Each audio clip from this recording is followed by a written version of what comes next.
이 시간에는 사도행전 16장 3절부터 10절 말씀까지 읽었습니다. 오늘은 사도행전 99번째 시간으로 부제목은 디모데가 할례를 받은 이유입니다. 디모데가 할례를 받은 이유. 자, 두 번째 전도 여행을 시작한 바울은 첫 번째 전도 여행 때 방문했던 루스드라를 다시 찾아갔습니다. 이 루스드라는 아시는 바와 같이 바울이 돌에 맞아 죽을 뻔한 곳이에요. 자, 그리고 그곳에서 전도의 사명을 마치고 다음 행선지를 향하여 루스드라를 떠날 때 바울은 그 루스드라에서 살고 있던 디모데를 자기의 동역자로 선택해서 함께 루스드라를 떠납니다. 지난 시간에 말씀드렸습니다. 디모데의 외할머니는 로이스예요. 어머니는 유니게입니다. 두 분 다 과부예요. 자, 과부 할머니와 과부 어머니에게 유일하게 있는 이 손주요 아들입니다. 그러니까 이 두 사람에게는 유일한 희망이죠. 그러니까 이 두 여인의 입장에서 보자면 자신들의 유일한 희망인 디모데가 가난한 전도자인 바울을 따라 나섰다가 세상적으로 출세하지 못할 것 같아요. 고생할 것 같아요. 그뿐만 아니라 예전에 첫 번째 전도 여행 때 보니까 바울이 돌에 맞아 죽을 뻔했잖아요. 우리 아들도 우리 손주도 그렇게 되면 어떡하나 염려가 있지 않겠습니까? 그럼에도 불구하고 이 디모데의 엄마와 디모데의 외할머니는 자신들의 유일한 희망인 디모데가 사도 바울을 따라 나서는 것을 가로막지 않았습니다. 그들은 하나님의 부르심에 따라 영원한 소명의 길을 떠나는 자신들의 곁을 떠나는 이 디모데를 기꺼이 떠나보내 주었습니다. 어떻게 그럴 수 있었을까요? 디모데는 물론 디모데의 어머니 유니게와 디모데의 외할머니 로이스가 마찬가지로 자기 자신들을 비우고 자신들의 심령을 하나님으로 가득 채웠기 때문에 가능한 거예요. 여러분, 이 속에 출세를 가득 담으면, 이 속에 세상의 욕심을 가득 담으면 그렇게 못합니다. 그러니까 이 어머니 유니게도 외할머니 로이스도 진짜 그리스도인이에요. 그런데 오늘 우리가 읽은 본문 3절이 참 당황스러운 말씀이에요. 같이 읽어보겠습니다. 시작. 바울이 그를 데리고 떠나고자 할새 그 지역에 있는 유대인으로 말미암아 그를 데려다가 할례를 행하니 이는 그 사람들이 그의 아버지는 헬라인인 줄 다 알미러라. 바울이 디모데에게 할례를 행했어요. 여러분, 우리 앞에서 나눴잖아요. 바울이 누굽니까? 바울이 목회하던 수리아 안디옥 교회는 이방인들의 교회였어요. 그런데 어느 날 예루살렘에서 온 거짓 교사들이 그 수리아 안디옥 교회에서 신앙생활하는 이방인 그리스도인들에게 너희들이 아무리 예수님을 구주로 영접해도 할례를 받지 않으면 구원받을 수 없다고 주장하는 바람에 그 수리아 안디옥 교회가 난리가 났잖아요. 그래서 바울이 어떻게 대응했습니까? 그 거짓 교사들의 잘못된 주장을 조목조목 반박하는 것으로 그치지 않고 바울은 예루살렘 교회까지 가가지고 그 문제로 제1회 예루살렘 공회를 하게 만들어서 그 회의에서 이방인 그리스도인들에게 할례를 요구하는 것은 복음에 위배된다, 이 판결을 받아왔어요. 그 바울이 단지 그 지역 유대인들이 디모데의 아버지가 헬라인이라는 이유로, 이방인이라는 이유로 디모데에게 직접 바울의 손으로 할례를 행했다, 참 이해하기 어려워요. 왜? 바울은 이방인들은 할례 안 받아도 된다고 주장했던 사람이거든요. 이것은 바울이 그동안 보여왔던 행동과 맞지 않아요. 디도, 여러분 성경에 디도서라고 있죠? 이 디도서를 쓴 이 디도에게 보낸 편지인 이 디도서를, 자, 디도라는 인물이요, 이방인이에요. 엄마도 이방인, 아빠도 이방인. 자, 그런데요, 이 디도에게는 바울이 할례를 받으라고 하지 않았어요. 자, 갈라디아서 2장 3절 볼까요? 줄친 것만 시작. 헬라인 디도까지도 억지로 할례를 받게 하지 아니하였으니. 이방인인 디도는 할례를 받지 않겠어요. 이렇게 할례에 대하여 이방인들은 할례를 받지 않아도 된다고 강경한 자세를 취해오던 바울이 왜 디모데에게, 이 디모데의 아버지가 이방인이라 그래서 디모데에게만 자기 손으로 직접 할례를 줬을까요? 왜 바울은 디모데와 디도를 차별할까요? 디도는 부모가 둘 다 이방인이고, 디모데는 어머니는 유대인이고 아버지만 이방인이라서 그렇습니까? 아니요. 우리는 그 답을 본문 4절로 5절에서 찾을 수 있습니다. 같이 읽겠습니다. 시작. 여러 성으로 다녀갈 때에 예루살렘에 있는 사도와 장로들이 작정한 규례를 그들에게 주어 지키게 하니 이에 여러 교회가 믿음이 더 굳건해지고 수가 날마다 늘어가니라. 자, 보세요. 루스드라를 출발한 바울은 자기가 첫 번째 전도 여행 때 방문했던 성읍들, 이를테면 이고니온, 비시디아, 안디옥, 이런 곳을 다시 방문했어요. 그리고 자기로부터 복음을 듣고 예수님을 구주로 영접했던 이방인 그리스도인들을 다시 만났어요. 그리고 예루살렘 교회 사도들과 장로들이 작성한 규례, 전에 말씀드렸죠. 이방인들은 할례를 안 받아도 된다. 그렇지만 유대인들이 혐오하는 것들은 하지 말아라. 이 규례를 갖다가 그들에게 전했어요. 그리고 지키게 했어요. 예루살렘 교회의 사도와 장로들이 작성한 규례란 그 첫 번째 예루살렘 공회의 판결 내용이에요. 자, 그러면 그 유대인들이 혐오하는 것들이 뭐가 있을까요? 우상에게 제물로 바쳤던 것을 먹는 것, 그 다음에 목을 졸라서 죽인 짐승 있죠. 교살이라 그러는데 목을 졸라서 죽인 짐승의 고기나 피는 먹지 말아라. 이런 것들이에요. 왜냐하면 그런 것들은 유대인들이 굉장히 혐오하거든요. 만약 이방인 그리스도인들이 일상 속에서 유대인들이 혐오하는 행동을 거리낌 없이 한다면 유대인들 중에서 예수 안 믿는 사람들이 있을 거 아니에요. 그 예수 안 믿는 사람들을 전도하려면 어떻게 하겠어요? 저 이방인들은 저 하는 짓거리가 마음에 안 들어? 그러면서 그 유대인들을 갖다가 전도하는데 방해가 되잖아요.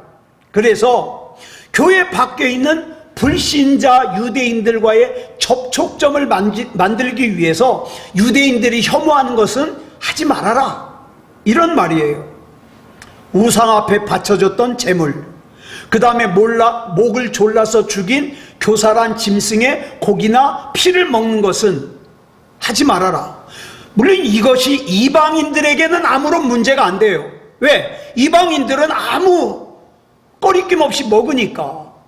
그렇다고 해서 여러분 이것이 뭐 의롭다, 불의하다, 선이다, 악이다, 그건 아니에요. 각자 이방인과 유대인 간의 관습의 차이예요. 풍습의 차이예요. 그럼에도 불구하고 왜 이방인 그리스도인들에게 그런 것들을 삼가라 그랬는가? 아직 구원받지 못한 유대인들 때문에 그래요. 예? 이미 구원받은 이방인 그리스도인들에게, 자, 너희들은 그런 행동을 해도 꺼리낌이 없다는 거 알아. 그렇지만 우리는 저 예수님을 구주로 영접하지 않은 저 유대인들을 전도해서 구원해야 될 필요가 있는데, 그러기 위해서는 저 유대인들이 혐오하는 거 우리가 하면 안 돼. 그래서 금지를 시킨 거예요. 그 결과가 어떻게 됐느냐? 현지 이방인 그리스도인들의 믿음이 더 견고해졌고 이방인 그리스도인들의 수도 더 늘어나게 됐다는 거예요. 자, 이렇게 한번 생각해 보자고요. 루스드라에서 살고 있던 디모데를 만약에 바울이 디모데야, 너 홀어머니 그 다음에 홀 외할머니잖아. 그러니까 그냥 여기 루스드라에서 어머니와 외할머니 잘 봉양해라. 만약에 그랬다면 바울은 다른 이방인들에게 그랬던 것처럼 디모데에게 굳이 할례를 안 줬을 거예요. 줄 필요가 없어요. 네? 그냥 자, 유대인들이 혐오하는 짓만 하지 마라. 우상 앞에 바쳐졌던 재물 먹지 말고 목을 졸라서 죽인, 교살해서 죽인 짐승의 고기나 피는 먹지 마라. 그러고 끝났을 거예요. 할례 받으라고 안 했을 거예요. 그런데 문제가 있어요. 디모데는 지금 바울을 따라 나섰어요. 바울의 동역자예요. 그러니까 이 말은 뭐예요? 이 디모데는 바울을 따라가면서 이방인들과 유대인들에게 복음을 전해야 돼요. 복음을 전해야 돼요. 자, 근데 이방인들에게 복음을 전하는 데는 문제가 없는데, 이 전도자로서 바울의 동역자가 돼가지고 유대인들에게 복음을 전한다면, 예? 이방인들 뿐만 아니라 유대인들에게 복음을 전해야 되는데, 자, 어머니는 유대인인데 아버지가 헬라인이에요. 이걸 갖다가 다 알고 있어요. 아는 사람이. 그렇다면 이것이 디모데가 복음을 전하는데 장애물이 될 수 있다 이거예요. 자, 그렇다면 바울이 첫 번째 전도 여행 때 비시디아 안디옥의 유대인들이 어땠습니까? 바울을 모함했잖아요. 그 다음에 그곳의 유력자들을 선동했잖아요. 그리고 바울을 쫓아냈잖아요. 바울은 할례를 받은 유대인이에요.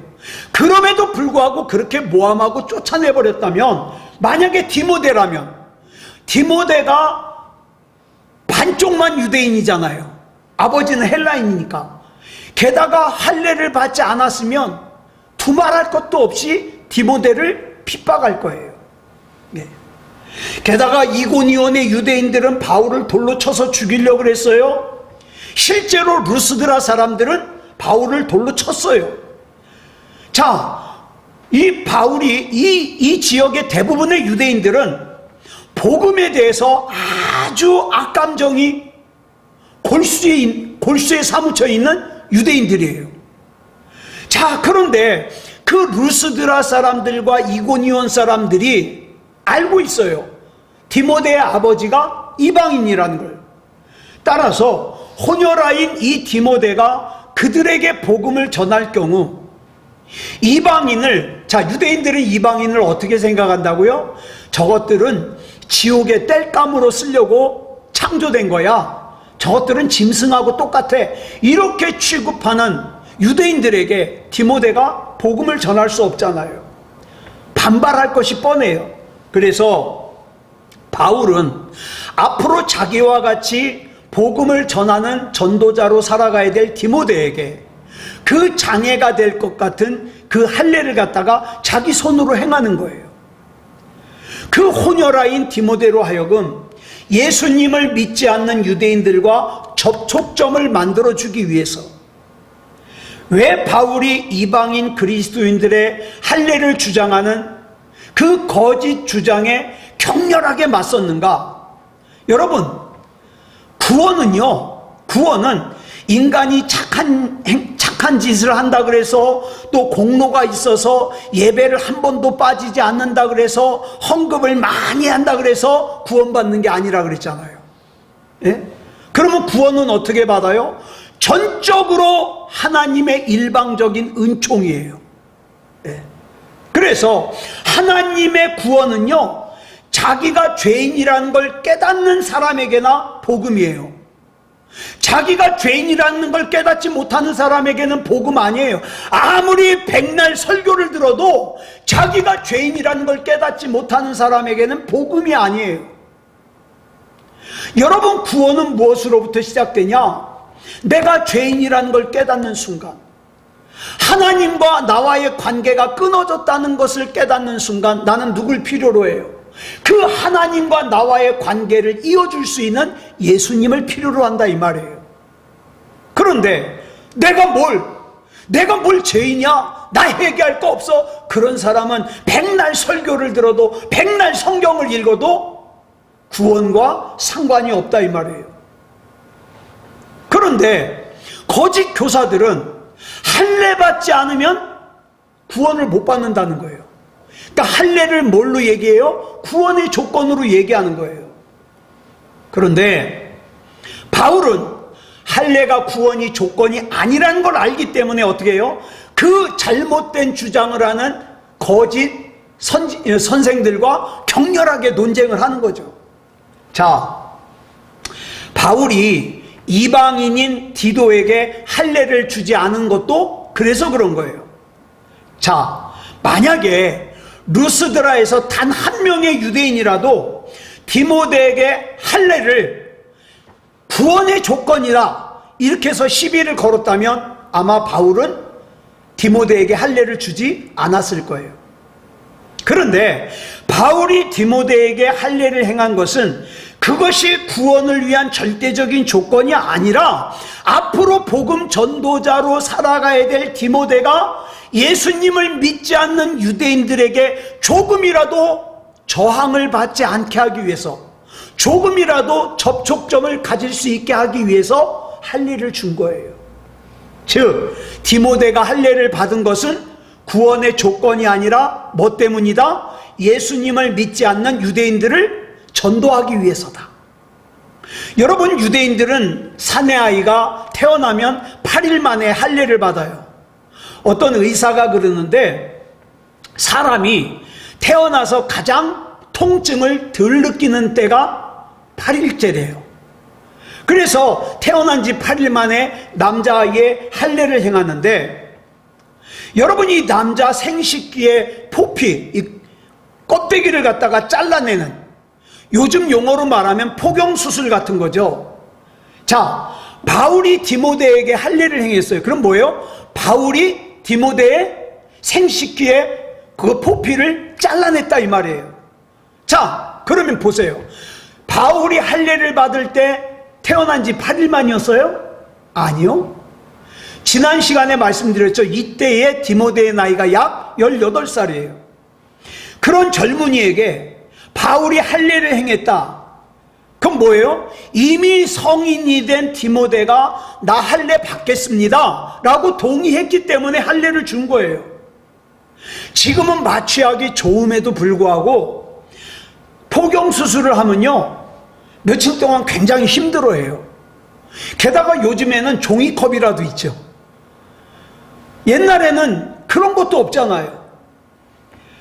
하물며 변변한 마취약도 없었던 2000년 전에. 게다가 바울은 의사가 아니에요. 의사가 아닌 전도자인 바울에게 할례를 받아요, 디모데가. 얼마나 아프겠습니까? 예? 자, 그런데 보세요. 옛날 유대인 남자들은 뭘 위해서 할례를 받았습니까? 자기를 위해서, 구원받으려고. 예? 할례가 내가 하나님의 선택을 받은 표시라는 거예요. 그런데 디모데는 왜 할례를 받아요?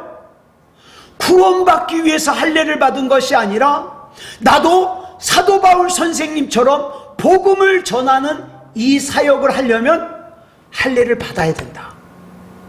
그래서 받은 거예요. 자기가 구원받기 위해서라면 할례를 받을 필요가 없는데, 이방인의 피가 섞인 혼혈아로서 자기가 유대인들을 사랑하고 유대인들에게 복음을 전하려면 내 생사를 도려내는 그 아픔을 기꺼이 감수해야 된다는 거예요. 그러면 저와 여러분은 어떻습니까? 저와 여러분은 하나님을 위해서 어떤 일을 감수하죠? 예? 또 다른 사람을 위해서 간절하게 기도하는 게 뭡니까? 예. 그 옛날 2000년 전에 디모데는 유대인들을 갖다가 전도하기 위해서 어떻게 해요? 자기 할례 안 받아도 되는데 그 고통스러운 할례를 받았거든요. 여러분, 그렇다면 내가 하나님의 뜻이 뭐라는 걸 알면 좀 불편할 수 있잖아요. 좀 고통스러울 수 있잖아요. 주님께서 내가 사랑하길 원하세요. 그럼 사랑해야죠. 주님께서 내가 용서하길 원하세요. 그럼 용서해야죠. 그런데 이게 쉽냐? 절대 쉽지 않아요. 쉽지 않아요. 그런데 왜 해야 돼요? 주님이 원하시잖아요. 네? 주님이 원하시면 기꺼이 감수해야죠. 자, 루스드라를 출발한 바울 일행은 바울이 첫 번째 전도여행 때 방문했던 성읍들을 다시 방문한 다음 계속해서 어디로 가요? 터키, 튀르키예, 그 대륙의 서부 지역인 아시아에서 복음을 전하려고 갔어요. 그런데 성령님께서 가지 말라는 거예요. 아시아로 가지 말아라. 그래서 바울 일행이 부르기아와 갈라디아 땅을 거쳐서 튀르키예 대륙의 서북쪽에 위치한 그 무시아 지역으로 가려고 그랬어요. 그랬더니 이번에는 예수님의 영이 가지 말래요. 자, 그러면 보세요. 바울 일행이 하나님 앞에 무슨 죄를 져서 가지 말라는 게 아니에요. 네? 그럼 왜 가지 말라는 거예요? 성령님과 예수님께서 그 바울 일행의 계획을 허락하시지 않는 거예요. 네. 분명히 바울 일행은 거기 가가지고 복음을 전하려고 하는 선한 의도를 가지고 있었어요. 여러분, 저와 여러분 기억하세요. 우리가 신앙생활할 때 난 분명히 선한 의도로, 전 그런 일이 참 많아요. 나는 분명히 좋은 의도로 그 사람을 위해서 선한 의도로 말한 건데 그 사람이 오해할 때가 있어요. 예? 싫어할 때가 있어요. 그것 때문에 나를 미워할 때가 있어요. 자, 그렇지만 그럼에도 불구하고 우리는 어떻게 생각해야 돼요? 억울해하지 말고, 아, 하나님이 이걸 원하지 않으시는구나? 그러고 생각하면 끝이에요. 내가 얼마나 자기를 위해서 기도했는데, 내가 얼마나 자기를 사랑했는데, 그럴 필요 없어요. 내가 그 사람을 위해서 하는 것은 거기까지인 거예요. 거기까지인 거예요. 아, 하나님께서 원하지 않으시는구나. 그래서 바울은 즉시 자기의 뜻을 포기하고 드로아로 갔어요. 드로아라는 곳은 어디냐면 드로아와 유럽이 가장 가까이 닿는 곳이에요. 거기서 배 타고 가면 유럽이에요. 그 드로아로 갔다는 것은 바울이 평소에도 주님께서 허락하지 않으시는 건 안 해요. 내가 뭘 하려고 그러는데 영 마음이 불편해. 하나님, 이거 할까요? 하지 말까요? 하나님이 영 주시는 마음이 불편해. 그러면 하지 않는 거예요. 예? 하나님의 뜻대로 사는 거예요. 한마디로 말해서 바울은 하나님의 말씀 앞에서 하나님을 신뢰하고 하나님께 순종하는 삶을 살았다 이 말이에요. 자, 가난한 전도자로 산 바울의 삶은 결국 목이 잘려 순교를 당하는 참수형을 당해 이 땅에서의 삶을 마감할 때까지 힘들었어요. 예? 고난이었어요. 그러면 여러분, 그 고생하면서 복음을 전했던 사도 바울과 내가 어떻게 상급이 같겠어요? 같을 수가 없죠. 네. 바울은 한번 보세요. 주님의 뜻을 위해서 잠시 내가 고난을 받는 걸 갖다가 모면하기 위해서, 내가 이 땅에서 좀 더 잘 먹고 잘 살기 위해서, 좀 더 편하게 살기 위해서 부정직하고 그 다음에 부도덕한 것을 사냐? 그럴 수 없다 이 말이에요. 내가 이 땅에서 좀 더 편하게 살려고, 분명히 이것은 하나님께서 원하지 않는 건데, 하나님께서 기뻐하지 않는 건데, 내 자존심 상할까봐 그냥 있는다? 이건 안 되는 거죠. 하나님께서 하라고 하는 건 반드시 행해야 돼요. 하나님께서 하지 말라는 것은 하지 말아야 돼요. 그게 진짜 그리스도인이에요. 그 바울에 의해서 로마 제국의 역사가 새로워진 것은 조금도 이상한 게 아니죠. 이와 같이 바울 일행은 아시아로 복음을 전하러 갔는데 성령님과 예수님의 영이 막으시는 바람에 어쩔 수 없이 무시아에서 비두니아의 반대쪽에 있는 드로아로 갔습니다. 이 드로아는 아까 말씀드린 대로 아시아 대륙과 유럽 대륙을 이어주는 중요한 항구 도시예요. 자, 이 드로아에 도착한 바울에게, 바울이 밤에 잠을 자는데 환상을 보게 됐어요. 환상이 뭐냐? 마게도냐 사람은 유럽 사람이거든요. 마게도냐 사람이 바울에게 얼른 와서 자기 좀 도와달라는 거예요. 손짓하는 거예요. 얼른 와서 나 좀 도와달라고 환상을 보게 되죠. 예. 자, 본문 10절 보겠습니다. 시작. 바울이 그 환상을 보았을 때 우리가 곧 마게도냐로 떠나기를 힘쓰니 이는 하나님이 저 사람들에게 복음을 전하라고 우리를 부르신 줄로 인정함이로라. 바울은 그 환상을 보는 즉시 유럽으로 갔어요. 왜냐? 그 마게도냐 사람이 와서 자기를 좀 도와달라는 이 환상은 하나님께서 바다 건너 유럽으로 가서 유럽 사람들에게 복음을 전하라는 명령으로 알아들은 거예요. 근데 여기 굉장히 중요한 게 있어요. 여러분, 여기 보니까 처음으로 나오는 말이 있어요. 그게 뭐냐? 우리예요. 우리. 예? 우리. 자, 이전까지는 이 바울 일행을 갖다가 뭐라고 썼냐? 바울 일행, 바나바와 그 일행 그랬는데 3인칭으로 썼는데, 여기 오늘 본문 사도행전 16장 10절부터 뭐라 그래요? 사도행전이 끝날 때까지 바울 일행을 이라고 그러지 않고 뭐라 그래요? 우리라고 기록하고 있어요. 여기서 우리라는 건 무슨 뜻이에요? 바울 일행 속에 누가 들어간 거예요? 사도행전을 쓰고 있는 저자가 들어간 거예요, 같이.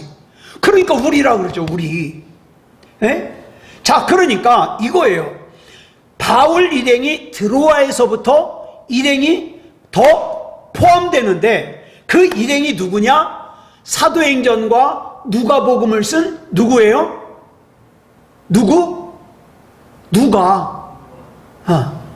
누가가 그 바울 일행에 합류를 하게 되는 거예요.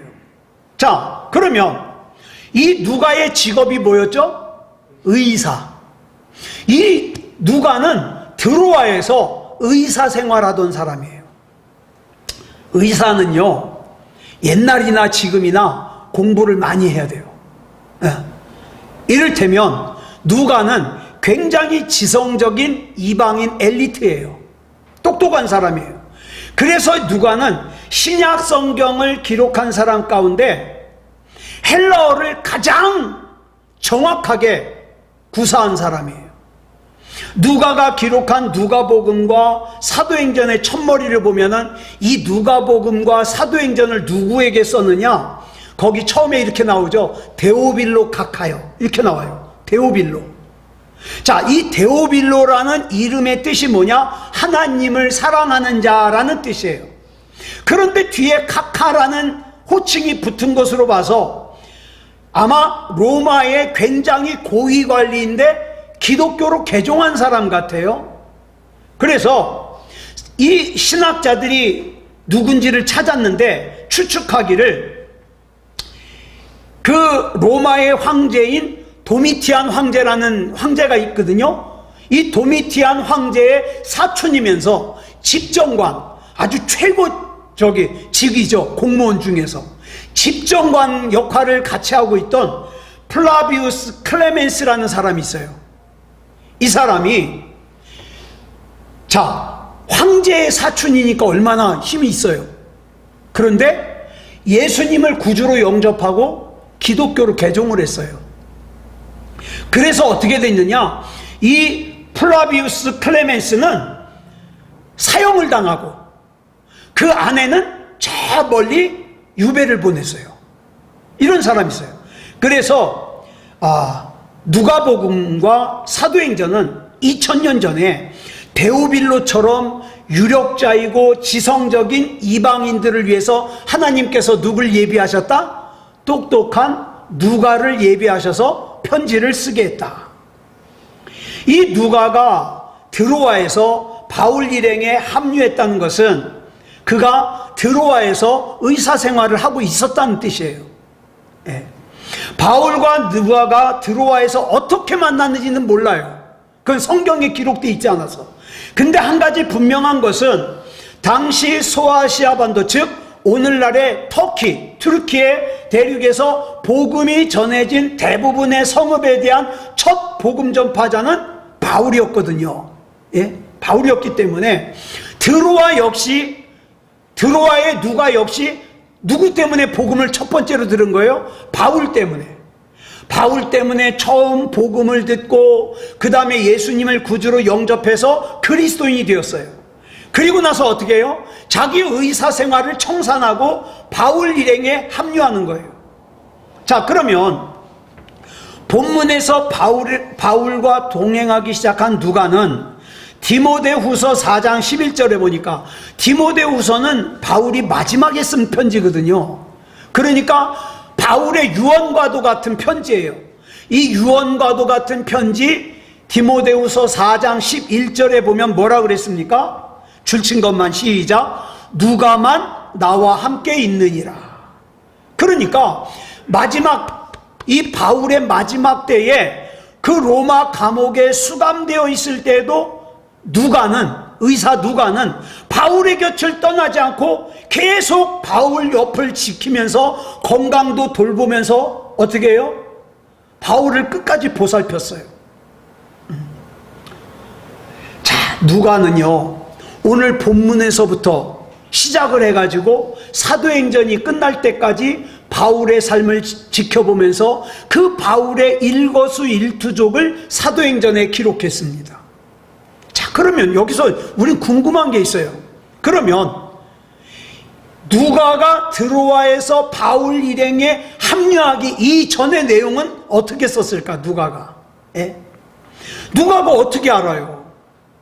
바울은 사도행전 9장에서 예수님의 부르심을 받은 이후부터 오직 주님만을 위해 살아왔어요. 그러면 9장부터 오늘 본문까지는 바울이 얘기해 줬을 거 아니에요. 전도여행을 가면서 내가 처음에 예수님을 만난 것은 제 다메섹으로 예수 믿는 사람들 잡으러 가는데 예수님께서 날 불러주시지 뭐야. 내가 그래서 예수님 주여 누십니까? 그랬더니 나는 네가 핍박하는 예수다. 그래서 내가 거기서 눈을 멀었지. 그래가지고 다메섹에 들어갔더니 우리 주님께서 아나니아를 보내가지고 나를 이렇게 기도해 주시니까 눈에서 비늘 같은 것이 떨어지고 내가 앞을 보게 됐어. 이런 얘기를 해준 거예요, 바울이. 자, 그러면 이제 문제가 있어요. 그건 바울이 얘기해 줬는데 사도행전 1장부터 8장까지는 누가가 어떻게 알았냐는 거예요. 어떻게 알아서 1장부터 8장까지 썼을까요? 애당초 바울이 2차 전도여행을 계획할 때 바울은 바나바와 함께 가려고 그랬어요. 근데 바나바는 자기 사촌동생인 마가, 첫 번째 전도여행 때 그냥 집으로 돌아가 버린 이 마가를 이번에 한번 다시 기회를 주자고, 이번에 다시 데려가자고, 그러고 바울은 안 된다고, 그렇게 책임감 없는 사람은 못 데려간다고, 이 의견이 대립이 돼서 어떻게 해요? 바울과 바나바가 결별했죠. 그래서 바나바는 마가를 데리고 구브로로 해서 첫 번째 전도여행과 같은 순서로 갔고, 바울은 누구와 함께 갔어요? 신라도 당시에 예루살렘에 있었는데 이 신라를 갖다가 데려갔어요. 자, 이 바울은 그 수리아 안디옥 교회에서 사람을 고르지 않고 예루살렘 교회에서 골랐어요. 그 사람이 누구냐? 예루살렘 교회의 신라예요. 자, 사도행전 15장 32절을 보니까 뭐라 그래요? 신라도 선지자라, 선지자라. 자, 이 선지자라는 말이 굉장히 중요해요. 이 신라가 선지자라는 것은요, 예수님께서 부활 승천하신 뒤에 예루살렘 교회에 누가 있었어요? 예수님의 제자들이 있었죠. 그 예수님의 제자들로부터, 예수님의 직계 제자들로부터 뭘 들었어요? 당시 신약 성경이 기록되기 전이었기 때문에 그 사도들로부터 그 예수님의 이야기를 직접 들어요, 직접. 예. 그래서 복음을 영접하고 예수님을 믿었어요. 이 신라가 바로 예루살렘 교회에서 예수님의 직계 제자로부터 복음을 들은 선지자예요. 바꿔 말하면 신라는 예수님의 강림과 탄생, 예수님의 생애와 순환, 예수님의 부활과 승천, 그리고 사도행전 1장부터 8장에 이르는 내용을 누구보다도 정확하게, 누구보다도 자세하게 예수님의 직계 제자들로부터 들은 사람이에요. 그래서 같이 전도여행을 가면서 신라가 누가에게 얘기를 해주는 거죠. 이처럼 누가가 누가복음과 사도행전의 내용을 기록할 수 있도록 누가로 하여금 바울과 신라를 만나게 하신 하나님의 신비스러운 섭리 앞에서 우리는 감탄과 감사와 영광을 돌리지 않을 수 없어요. 사랑하는 여러분, 저와 여러분이 이 세상을 살아가면서 여러 종류의 사람들을 만나고 또 헤어집니다. 여러분, 절대 내 마음속에 미움을 가지고 헤어지면 안 돼요. 단지 내가 누군가를 만날 때 하나님께서 이 사람을 나와 만나게 하신 이유가 있지 않겠습니까? 그 이유를 알고 그 이유에 충실해야 돼요. 그리고 내 의지와 상관없이 내가 누군가와 헤어지게 되면, 아하, 이 사람과 나와의 만남은 여기까지구나, 하나님께서 여기까지라고 말씀하시는구나, 그러면서 어떻게 해요? 남은 일에 충실을 하는 거예요. 예. 자, 누가가 의사의 삶을 청산하고 바울을 따라 나선 그 길은 안락한 길이 아니에요. 좋은 길이 아니에요. 사람들에게 대접받는 길이 아니에요. 때로는 목숨을 걸어야 돼요. 때로는 배고파야 돼요. 때로는 추워야 돼요. 때로는 고통스러워요. 때로는 시련을 당해요. 그런데 하나님의 부르심을 받은 누가가 그 고난의 길을 사도 바울과 함께 가는 것을 마다하지 않았어요. 왜? 주님께서 원하시니까. 예. 여러분, 우리 사람들이요, 많이 착각하는 게 있어요. 뭐냐? 맨 기도의 내용이 하나님 나를 위해서 이거 해주세요, 나 이거 필요해요, 이것만 얘기해요. 하나님 내가 뭘 할까요? 내가 뭘 하기를 원하십니까? 이걸 안 물어봐요. 네. 자, 보세요. 사도들과 바울을 하나님의 도구로 삼으신 하나님께서 인류의 역사 속에서 어떻게 당신의 섭리를 이루게 됐는지 우리는 누가복음과 사도행전을 통해서 자세하게 알게 돼요.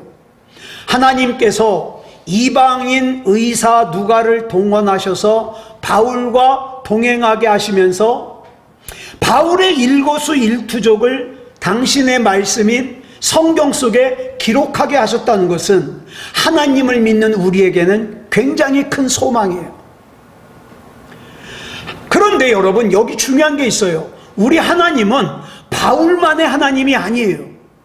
바울이 믿었던 그 하나님은 바로 내가 믿는 그 하나님이에요.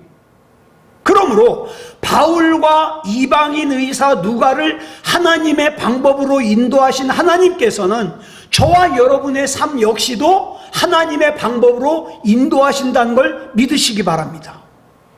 그러니까 오늘 이 밤에 저와 여러분이 기도의 제목을 가지고 나왔잖아요. 중요한 것은 이 일이 나에게 있어서 하나님 이 문제 해결해 주시옵소서가 아니라 전에 말씀드렸어요. 하나님, 내가 이 문제를 만난 원인이 뭡니까? 나로 하여금 이 문제를 만나게 하신 이유가 뭡니까? 깨닫게 해 주시옵소서. 이게 중요한 거예요. 그래서 그 문제 앞에 하나님의 뜻대로 나를 드릴 때에 그 문제도 해결되고 저와 여러분의 믿음도 성장하는 거예요. 여러분, 우리 하나님께서는 공연히 저와 여러분을 힘들게 하지 않으세요. 또 하나님을 아예 모르는 사람은요, 예배 안 드려도 하나님 앞에 신앙생활 잘 안 해도 그냥 놔두세요. 왜? 그 자체가 하나님의 벌이라 그랬잖아요. 그런데 참 희한해요.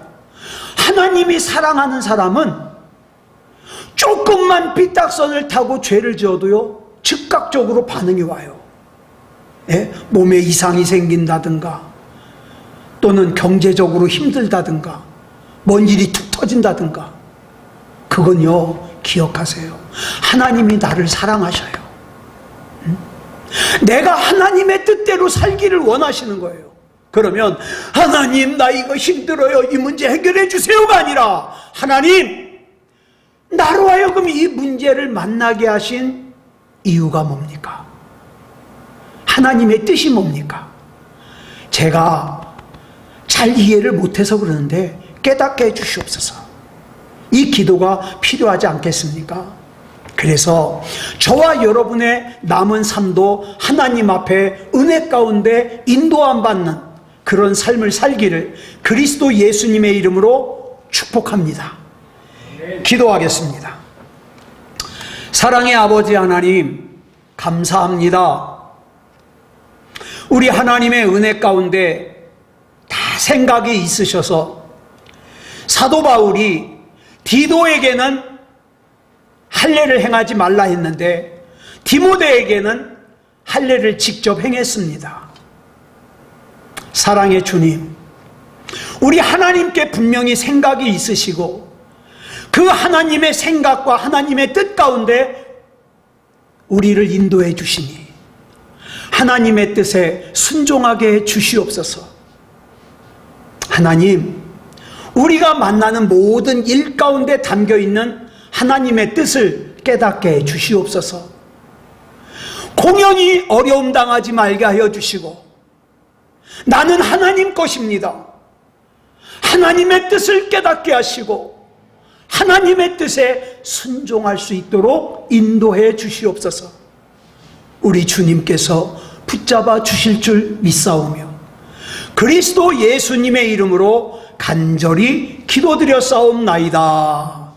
아멘.